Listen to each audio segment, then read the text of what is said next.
Hello my friends, you're listening to Ebird Online and I'm back with another review. Guys, so much happened this week between Jenny and Sumit that once again I'm going to have to separate this into two reviews.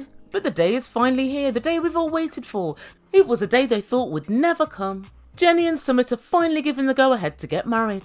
And then to no one's surprise we discover it was also a day that Sumit hoped would never come. According to poor Sumit, he's shivering and shaking at the thought of marriage. Guys, just like this relationship, it's a goddamn mess. And guys, I've spent all week hypothesising about the turnaround in this couple's fortune, and I'm going to elucidate on this matter at the end of the video.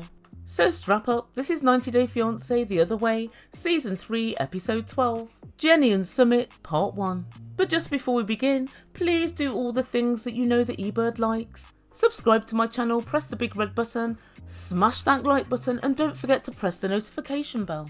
Thanks guys! And so without further ado, I give you Jenny and Sumit. So when we first catch up with Sumit and Jenny this week, Jenny's cock-a-hoot to production, and she explains that Sumit's parents have told them that although they're not very happy with the idea of Sumit and Jenny getting hitched, they're not going to make any objections. So we're going to go ahead and move forward with the wedding. Oh Jenny, no you're not. But guys, for once I do feel sorry for Jenny. She knows not what's in store for her. And so the couple are sitting in the back of a taxi on their way to see Astro Guy. And then Sumit said in a decidedly lacklustre voice, I just hope the time and date is favourable for us to get married, as I want a long and happy life with you. Oh Lord, you always know when Sumit's lying, his lips are moving. Oh Sumit, I think I can speak for everybody when I say we need more matter and less art.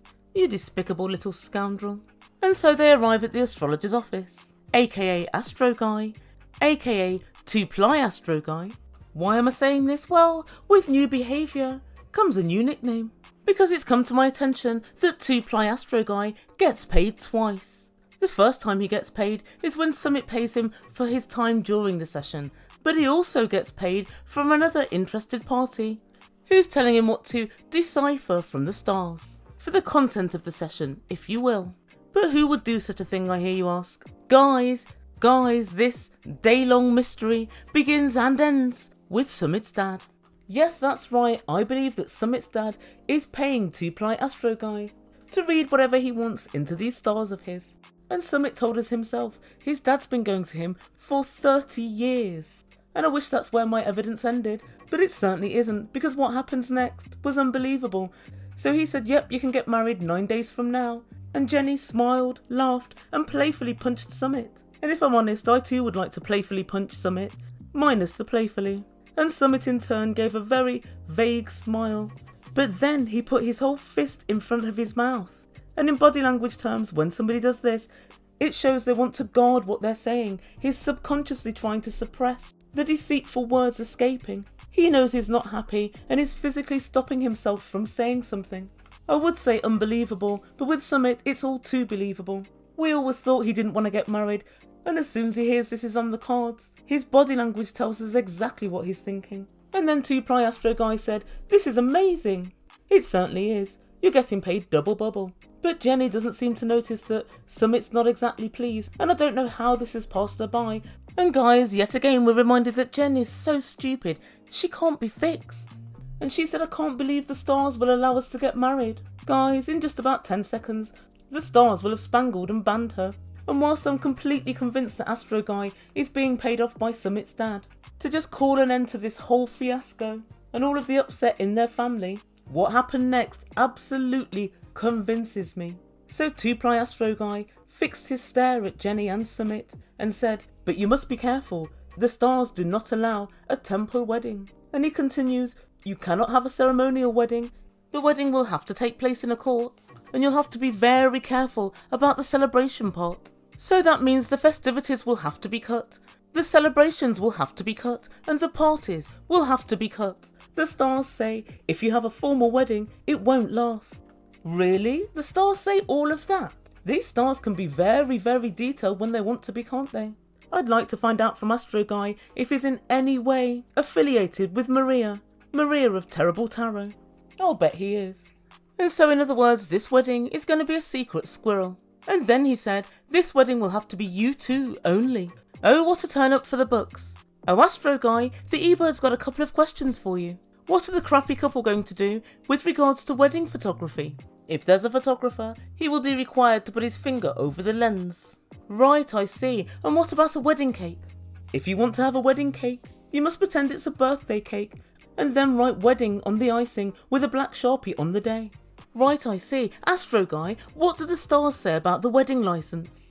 The wedding license must be written in invisible ink. And the honeymoon? You must go on your honeymoon to separate locations, and a funeral march will be played instead of wedding music. That's what the stars say. Oh my god, guys. So Sumit's dad has organised for them to have a wedding in complete secrecy, so none of their friends or family will know. Nobody will know. But Jenny doesn't seem to pick up on this, and she said, I'm just so happy that it's okay for us to marry in 9 days. And Sumit tells producers, oh dear guys, oh no, it's all happening very quickly. My cold feet are starting to set in. We've been fighting for this for 9 years, but now I'm very worried. Sumit, you absolute full-time liar.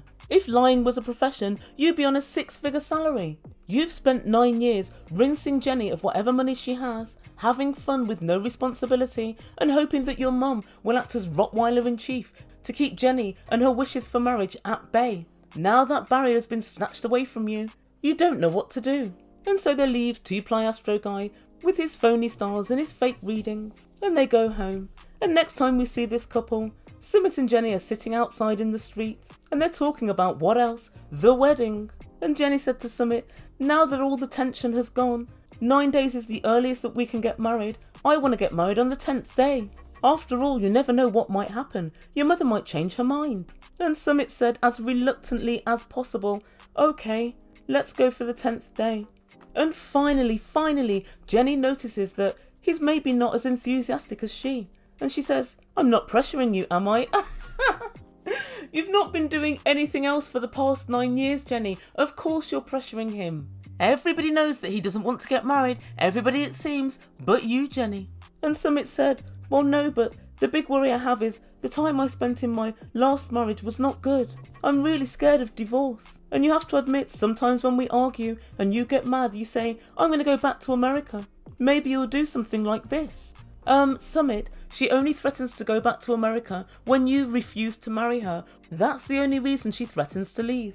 And even then her threats don't mean ish, because she never actually looks like leaving at all. And then Jenny came into her own and she said, Sumit, I love you and I'd never ever leave you no matter what. And guys, I find this to be true. And Sumit said in no uncertain terms, I don't want to be a part of any marriage right now. I'm shivering and shaking. Sumit, you forgot to say deceiving and lying. And then Jenny said, what's happening, baby? It's okay to talk about it. And then Sumit said, I don't want to lose you, or lose your pension, or lose the ability to not have to go to work, or lose the ability to be carefree and without any responsibilities in life whatsoever. And Jenny said, I have no doubt. I love you unconditionally forever. I'll never leave you. Yes, Jenny, he knows all of this, and that's why he knows he doesn't have to marry you. And Sumit said, I can't go through a divorce. If this happens again, it's going to be very, very bad. And guys, I actually thought that Jenny was taking all of this in and that she'd actually confront Sumit with what he was actually saying. But later to production, she says, I understand why he's scared, but it will all be fine. He just needs to know that we're getting married in 9 days' time. So it would seem that Jenny is really going to act as if all of this just isn't happening. And that's where we leave things for this part of the review. So what does the Ebird think of all this? Well, there's a lot to unpack. So last week when Astro Guy came in and started firing off at Sumit's mum and telling her to butt out and mind her own business, it crossed my mind that it was Sumit that had paid him to say whatever he needed to say. But then when I saw just how unhappy Sumit was at the potential prospect that they might be able to get married, I realised there's no way he would have gone that far. It's obviously not Sumit's mum, because there's no way she would have paid him to basically eviscerate her in front of everybody. I doubt she would have paid someone to remind her that she's a nosy, interfering old bat. So the only other person that has a dog in this fight is Sumit's dad. And yes, that's right, I am ruling out Jenny. She doesn't have the wherewithal to pull off this kind of audacious scam. Guys, let me know what you think. Whose payroll is Astro Guy on? My money is on Sumit's dad. He's the only person with the motive, the wherewithal, and the opportunity.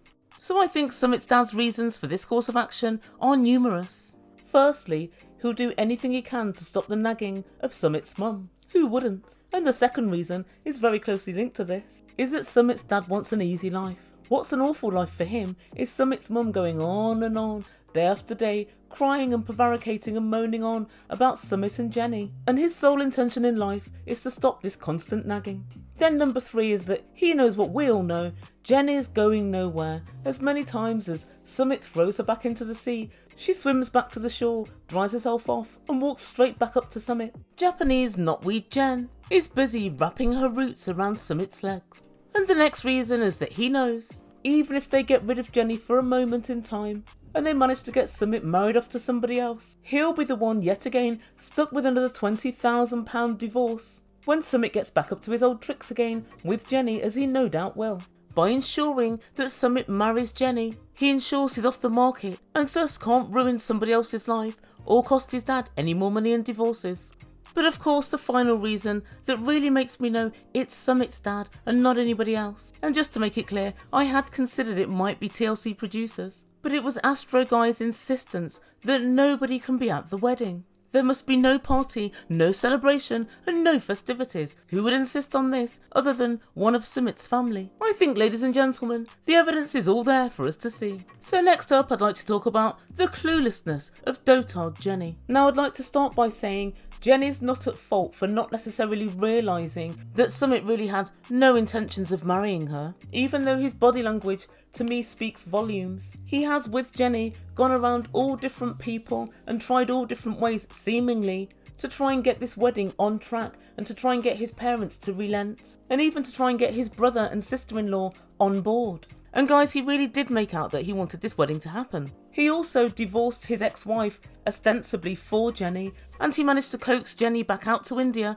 to live with him. So I can understand to some extent why Jenny is confused at this situation. I understand why she doesn't necessarily see, as we do, that he definitely doesn't want to get married. I've got to admit, if it was me, it would be hard to believe that somebody's done all of this and spent 9 years of their life with me and gone against their family and friends. And let's be honest, Sumit does face ridicule when he's walking down the street with Jenny. So when she looks at all of this, she could be forgiven for mistaking the fact that Sumit actually does want to marry her. But what I can't forgive her for is her refusal to actually acknowledge what she sees in front of her face and to acknowledge the words that Sumit is saying. I don't want to be a part of any wedding. That's as blunt as it gets. But she still glossed over it and said, all he needs to know is that we'll be married in 9 days. Jenny, it's time to put your thinking cap on and start to wake up and smell the coffee. And she must know, if she does get married to him, she will have pushed him into it and he will be getting married under duress. Who wants their happy day